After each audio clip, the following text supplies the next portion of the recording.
আসসালামু আলাইকুম। সুপ্রিয় দর্শক মণ্ডলী, প্রফেসর ডক্টর মোহাম্মদ ইউনূস তিনি কি দুর্নীতিমুক্ত রয়েছেন? তিনি কি দুর্নীতির বাহিরে থাকতে পারছেন? এমন প্রশ্নটি কাহারো কাহারোর মধ্যে আসছে। সম্প্রতি আমরা গণমাধ্যমে দেখতে পেলাম তার গ্রামীণ টেলিকম আহ, একটা লাইসেন্স পেয়েছে। একটি লাইসেন্স পেয়েছে তারা, ডিজিটাল ওয়ালেট এটার লাইসেন্স পেয়েছে। 2021 সালে বাংলাদেশ ব্যাংকে এটা অ্যাপ্লিকেশন করা হয়েছিল। তখন ভারতের এজেন্ট ফ্যাসিস্ট শেখ হাসিনা রাষ্ট্র ক্ষমতায় ছিল। ডক্টর ইউনূসকে যেহেতু অনেক গালিগালাজ করতো, চাপে রাখতো শেখ হাসিনা, এই জন্য ভয়ে বাংলাদেশ ব্যাংক তাকে সেই লাইসেন্সটি দেয়নি, সেই কোম্পানিকে লাইসেন্সটি দেয়নি। তো আমরা দেখতে পেলাম 5 আগস্টের পরে প্রফেসর ডক্টর মোহাম্মদ ইউনূসের অনেকগুলো মামলাও উঠে গেছে। আবার অন্যদিকে তার বিভিন্ন প্রতিষ্ঠানগুলো বিভিন্ন লাইসেন্স পেয়েছে। যেরকম ম্যান পাওয়ার রপ্তানি এক্সপোর্টের জন্য একটা কোম্পানি লাইসেন্স পেয়েছে প্রফেসর ডক্টর মোহাম্মদ ইউনূসের, আমরা কয়েক মাস আগে দেখতে পেলাম। এখন সম্প্রতি গরম খবর হচ্ছে তার ডিজিটাল ওয়ালেট, গ্রামীণ টেলিকমের ডিজিটাল ওয়ালেটের লাইসেন্স পেয়েছে। আরও গ্রামীণ ইউনিভার্সিটির কথাও শুনতে পাচ্ছি, সেটারও লাইসেন্স পেয়েছে ইউনিভার্সিটি। তো আরও অনেক কিছু তিনি পেয়ে যাচ্ছেন। তার প্রতিষ্ঠানগুলো বিভিন্ন সুযোগ সুবিধা পাচ্ছে। অনেক জমি তাদের হয়তো দখলে ছিল না, সেগুলো নিচ্ছেন, জমি কেনাকাটি করতেছেন। তার মালিকানায়, তার অধীনস্থ মালিকানা বলতে তার যে প্রতিষ্ঠানগুলো তিনি অর্গানাইজ করেন, পরিচালনা করেন, বলা যেতে পারে তার অধীনেই এই সকল প্রতিষ্ঠান ইনস্টিটিউটগুলো বিভিন্ন সুযোগ সুবিধা পেয়েই যাচ্ছে। আমরা 5 আগস্টের পরে বিভিন্ন গণমাধ্যমে এটা জানতে পারতেছি। তো তার প্রতিষ্ঠানের যারা বড় বড় কর্মকর্তা এবং যারা বিভিন্ন পদে, ছোটোখাটো পদে চাকরি করে, তারা সকলে খুব উৎফুল্ল অবস্থায় আছে, খুব মহাখুশিতে আছে। তো তাদের প্রচুর জমি কেনাকাটি হচ্ছে বিভিন্ন জায়গায়, শুনতে পারতেছি বিভিন্ন মাধ্যমে। আর সর্বশেষ যে এই খবরটা, যে গ্রামীণ টেলিকমের ডিজিটাল ওয়ালেট। তো আইনি ব্যাপার, আপনারা যারা আইনের ছাত্র বা আইনজীবী তারা বুঝবেন। আমরা সাধারণ নাগরিক হিসেবে যতটুকু বুঝি, একজন রাষ্ট্রপ্রধান বা সরকার প্রধান তিনি যখন ক্ষমতায় থাকে তখন তার ব্যক্তিগত সুবিধার প্রতিষ্ঠানগুলো রাষ্ট্র থেকে এভাবে সুবিধা পেতে পারে না। সহজ ভাষায় বোঝালাম, একদম সরল ভাষায়, আইনি ভাষায়, আইনের বইয়ে যেগুলো লেখা আছে সেই ভাষায় না গিয়ে সহজ ভাষায় বোঝালাম। আমরা দেখেছি যে ফ্যাসিস্ট হাসিনা ছিল, তার কোনো সমস্যা ছিল না, সে তো অবৈধ ছিল, তার কোনো বিচার দেওয়ার জবাবদিহিতার জায়গা ছিল না, সে ছিল অবৈধ, লেডি লেন্ডুদ্দোজিস ভারতের এজেন্ট ছিল, সে লুটপাট করেছে, মহা লুটপাট করেছে। কিন্তু 5 আগস্টের পরে বাংলাদেশের কোটি কোটি মানুষ ভালোবাসা দিয়ে, সমর্থন দিয়ে, বিশেষ করে তরুণরা দায়িত্ব দিয়েছে প্রফেসর ডক্টর মোহাম্মদ ইউনূসকে, সরকার প্রধানের দায়িত্ব দিয়েছেন। এখন রাষ্ট্রপ্রধানের দায়িত্বের চেয়ারে যিনি আছেন নামে মাত্র, রাষ্ট্রপ্রধান, সরকার প্রধান যাই বলেন, প্রফেসর ডক্টর মোহাম্মদ ইউনূস বাংলাদেশের প্রধান গার্ডিয়ান। এখন তার প্রতি বাংলাদেশের কোটি কোটি মানুষের রয়েছে ভালোবাসা। তিনি আন্তর্জাতিকভাবে প্রচুর পরিচিত, মারাত্মক শব্দ যদি বলি, হ্যাঁ মারাত্মক পরিচিত তিনি। নোবেল লরিয়েটের কথা বলা হচ্ছে, নোবেল লরিয়েট পৃথিবীতে ডজন ডজন লোক আছে, শয়ে শয়ে লোক আছে। তো প্রফেসর ডক্টর মোহাম্মদ ইউনূসের মতো এত নাম করা, প্রভাবশালী, এত পরিচিত বিশ্বে আর দ্বিতীয় কেউ নেই। এবং তিনি একজন প্রবীণ ব্যক্তি, তিনি খুব মানুষ ছোটদেরকে স্নেহ করেন, বড়দেরকে সম্মান করেন। আমরা দেখলাম কয়েকদিন আগে তিনি মাহাথির মোহাম্মদকে বেশ সম্মান জানিয়েছেন, তার হাত ধরে তাকে হাঁটিয়েছেন, তাকে সালাম দিয়েছেন। আগে তিনি তার থেকে বয়সে অনেক বড়। জাপানে সফরে এটা আমরা দেখেছি।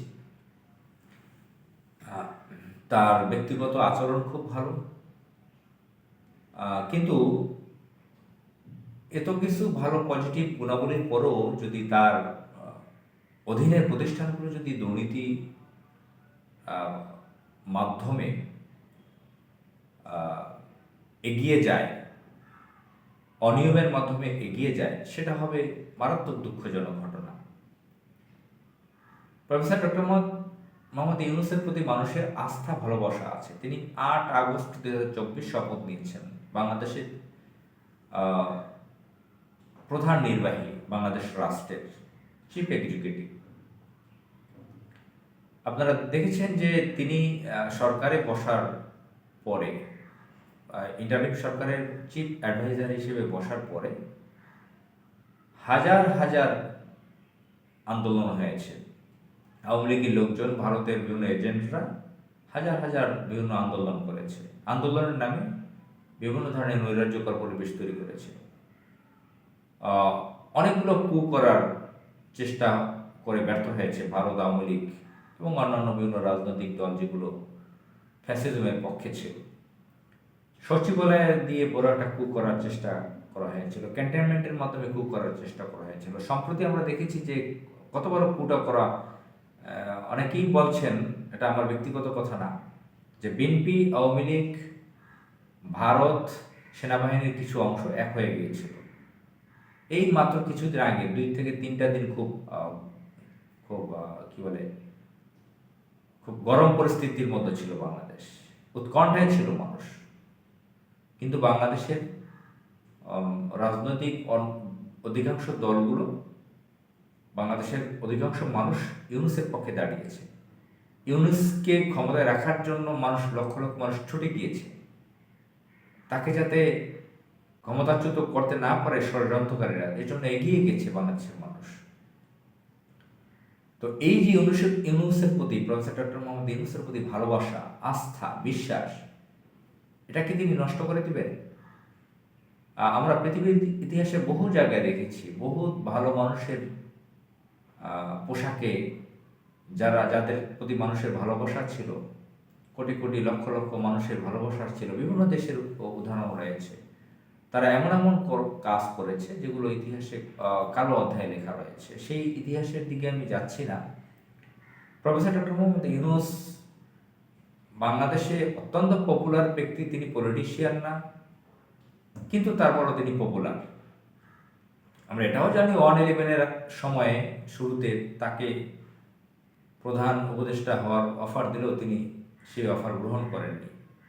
তিনি একটি রাজনৈতিক দল গঠন করেছিলেন। তিনি যখন দেখলেন যে তাকে রাজনীতিতে মানুষ দেখতে চান না, তখন তিনি ফিরে গেছেন। এগুলো আমরা হিস্ট্রিতে ব্যক্তিগত জীবনে দেখেছি, অভিজ্ঞতায় আমরা বাস্তবতায় দেখেছি। তো যাই হোক, ডক্টর মোহাম্মদ ইউনূসের অধীনের প্রতিষ্ঠানগুলো যদি অন্যায়, অনিয়ম করে থাকে, অন্যায় সুবিধা পেয়ে থাকে,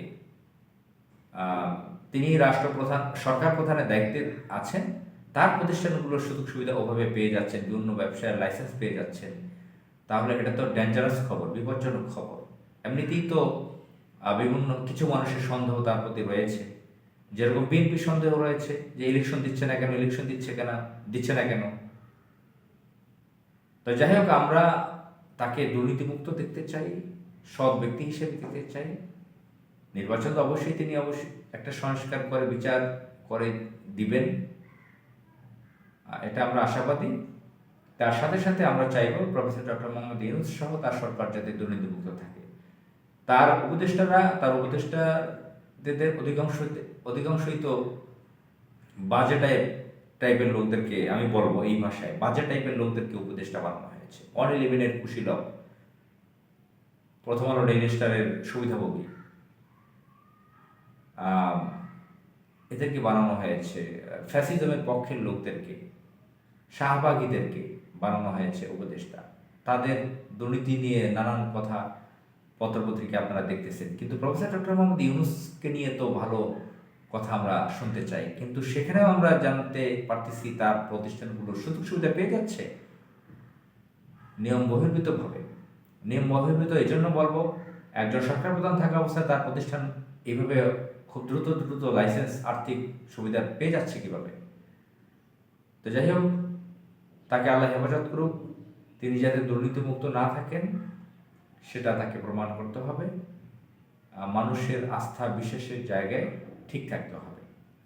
আসসালামু আলাইকুম।